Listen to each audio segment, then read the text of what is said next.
So this video is a little different to my normal videos, and I thought I'd try and share how I got to be here, really, because all of us discover tarot in strange and unusual ways, and I thought I would share why I learned tarot, how I learned tarot, and how I then moved into being a tarot professional.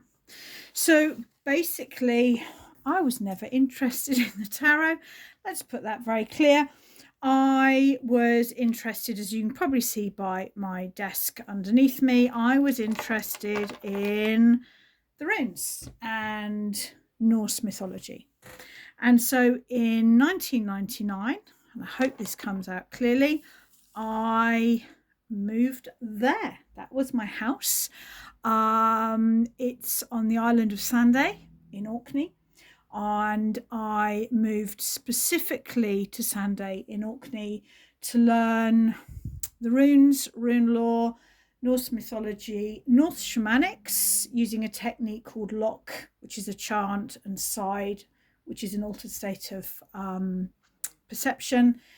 And I never wanted to learn the martial arts side of the runes, but my teacher insisted, so I did. So that's what happened in 1999. I moved there and I started to learn full-time as a personal student with a guy called Sean Brassfield Thorpe. And I loved it. It was amazing. I was incredibly happy. In time, I met a chap, and my life was full of martial trainings, shamanics, probably a fair amount of drinking, and I was just really happy. I moved from this property to another property that was my partner's, which was even more remote than this property and completely off-grid. And then in the start of 2003, I discovered I was pregnant. And suddenly drinking, martial arts, and shamanism were no longer a viable interest for me. I didn't feel drawn to any of these things. So we were living in a very small property, completely off-grid, no internet, no electric, no computer. And I had 9 months to fill. And amongst my belongings, which were not many, I found this book. I hadn't bought any books with me, to be honest. I tended to just pick up secondhand books, buy them, and pass them on. But for some reason, this book had stayed in my possession. I had 2 decks of tarot at the time that again had oddly just got stuck in the bottom of the bag. Not this actual deck. This actual deck is 6 years old. They just get used a lot. But I had a Rider-Waite deck and I had the Robin Hood deck, which, if you're not familiar with it, is very much based on the Rider-Waite deck. And so I started to study. I got notebooks. I read this book. I really didn't have any other books at that point. I had no access to the internet, so it was this book, and I'm trying to find. There's going to be places where I've written loads of notes, places where the book's literally falling to bits, and I just studied and I questioned everything that Rachel said. I didn't take anything for granted, and I compared everything then with my rune lore notes and my understanding of the runes, and I deep dived into the deck of cards. I'm really glad I didn't have the wide range of opinion that I'm now lucky to access, because it forced me to get deep and personal with the cards. So basically then I get lost in years, 3, 5. For about 2007, my partner and I decided to move down south. In time, I decided that I wanted to read and teach tarot. And I started, as I guess a lot of us do, by reading for friends. And that, I think, is where my style of reading came. My style is very much like it's a conversational style, because I started by taking my kids to a friend's house, friend would do lunch and I'd read tarot, and we'd both be really happy with the exchange. And the classic reading with me at that stage was, as it is now, about an hour, a nice, gentle conversation about life, using the tarot to help my friend to understand what was happening. I started to get a bit annoyed when I'd turn up at a friend's and they'd be like, oh, and my cousin's driven 3 miles to be here, or my neighbour's taken the day off to come too. And that was the point where I started to say, do you know what, actually, I'm going to have to charge for this now, because I don't really want to sit and read tarot for 3 hours, be a little bit exhausted by it, and just, have a lunch to show for that. So it was that point that I started charging. Then I was ready to start teaching. Oh, I should point out, at that point, my branding was very different to what it is right now. Tarot Council with Maddie L. Runa. The tree was drawn for me by a friend, and actually this is a Hagel rune here, and the tree represents Yggdrasil. You'll notice there is an email, but there is no website. At this point, I didn't have a website at all. Had a lovely quote from Philip Carr-Gomm on the back, which I think really expressed how I wanted to read tarot. The tarot is here, excuse me, with my cold, to offer you insights and to help you explore the potential of each choice rather than to tell you what to do.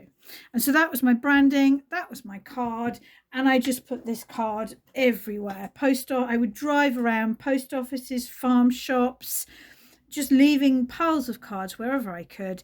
And slowly but surely, people reached out and started to book readings. And then I decided I wanted to teach. Now I was left with a bit of an issue. Possibly, I know Theresa Reed has written lots of books now and is incredibly influential as a tarot writer at this point. But when I was starting, although she was an influential reader, she was not really an influential writer. So there were probably 2 big influential writers at that point, Rachel Pollack and Mary K. Greer. So at first I thought, simple, I'm going to tell all my students, buy a copy of 78 Degrees of Wisdom and I'll talk you through it. And then I thought, no, that's really tacky, and it's really riding someone else's expertise. So I decided not to do that. Then I looked at Mary K. Greer's style of teaching, which is very conversational, very exploratory, and it scared the shit out of me. It's a wonderful style, don't get me wrong, but the idea of holding a group and letting the group discuss and move the conversation, I didn't have the confidence to do that. So my first tarot workshop, it was a series of 9 workshops, 1 a month, and each workshop was 3 hours long. And I can tell you that first 3-hour workshop, I talked for the entire 3 hours. I did not invite questions. I did not invite discussion. I held cards up and I talked. I'm really grateful those initial students came back the next month. And I'm really grateful that one of them, who became a very good friend and in fact my first shaman student, about halfway through the second workshop basically said, are we ever allowed to touch the cards? Are you going to show us how it actually works? Can we see a reading? And I kind of knew he was right, but I was really scared. Now, at that point, I was teaching a yoga studio and we were sat round a load of massage tables, kind of tessellated together to make a huge table with cloths over them. So I just thought, I'm going to have to do this. So being me, instead of sat where I was in a sort of a teacher position, I climbed onto the middle of the yoga tables and I demonstrated a spread. And when I looked at the spread, I had a moment of absolute fear because I realized I wasn't demonstrating anything. I had just laid a deeply personal reading about me. But there I was, perched in the middle of this enormous table with everyone looking at me, and I had absolutely no choice but to do the reading. And so I ignored everybody and I just read the cards as if no one was there. And everyone was like, that's the best bit that we've ever had of this workshop. And so it's kind of been my attitude since of I'm not creating these videos for an audience. I would love to hope that people watch them and comment and to realize that they do, but I don't watch these back and I don't edit them, because if I did, I'd probably never publish them. So the workshop ended. I've still got the card that they gave me when it ended, and it ended in June 2015. The initial round of 9 workshops. When it finished, they said, yeah, we want to come back next month. And I was like, yeah, but I've taught you everything I know. I don't, when I tried doing some like advanced workshops, but I didn't really enjoy it. And that was, so in 2015, that was when Tarot Topics started. Tarot Topics is still running via Zoom. It moved to Zoom during lockdown. And basically, Tarot Topics is a monthly workshop where I share different ways, different ideas about tarot. It might be about the court cards. It might be about numerology. It might be about shadow work. It might be about crystals and tarot. And it's much more fun and light-hearted. So that carried on monthly right up to lockdown and then moved on to Zoom. And that's where I am right now. My branding has changed quite a lot. I still actually have, it was hidden in the tree, but I always had a rune on my business card. Now I have a more obvious rune. Now I'm much more upfront about the fact that I am tarot, shaman, and runes. And I even have a website. So, the branding has changed. I still like the purple and the white, but blue and gold seems to suit me. Basically, I am a single mum to 4 amazing children. That's picture. It's a few years old now, but that was all of us at one of our medieval festivals. And so I support my 4 kids through doing this full time. Just before lockdown, my marriage, the father of my 4 children, ended. And my first book was very much a cathartic experience. I wrote it with the help of a creative coach, and it's the original notes that I wrote for my first workshop. So that very first workshop, which would have started in 2014, just checking the dates, 2014. What I did was I spent a month writing the notes before the next workshop. So I spent a full month exploring, researching, writing about the court cards. Then I'd teach the court cards. I'd learn from teaching. So then the next month it was the Suit of Pentacles, and I'd spend a month researching, and so on. So this book, basically, I took those original teaching notes, which I've adjusted over the years. I went through them to make them more comprehensive, to adjust them slightly to make sure that they were really well written. And then in this book, when you get to a section in italics, it is me as I am now, reflecting effectively on what I wrote about 10 years earlier, maybe 8 years earlier. So you've got this sort of conversation between me, the experienced professional, and me, the professional that was just starting out. And then I've added a few extra sections, including tarot spreads wasn't there. And then in particular, it's complicated. I really don't think that safeguarding is covered enough in tarot. So I wanted a big section on that.